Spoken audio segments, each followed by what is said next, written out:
Zer da arnasketa? Zertarako arnas egiten dugu?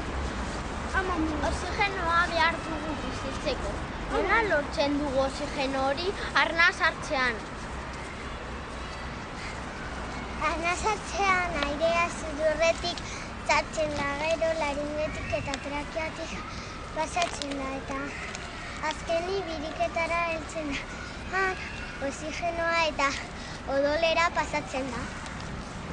Eta nola kanporatzen dugu balioz duen airea?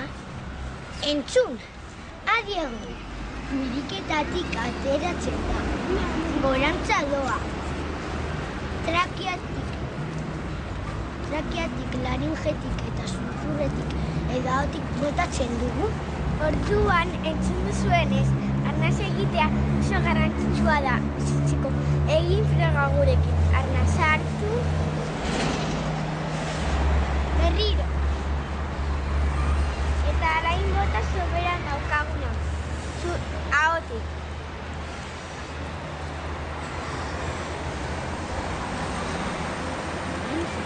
Eta arain sudurretik.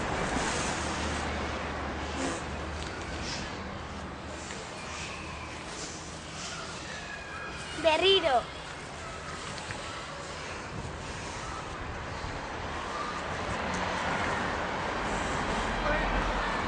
Orain entzun duzuenez, oxigenoa oso garrantzitsua da.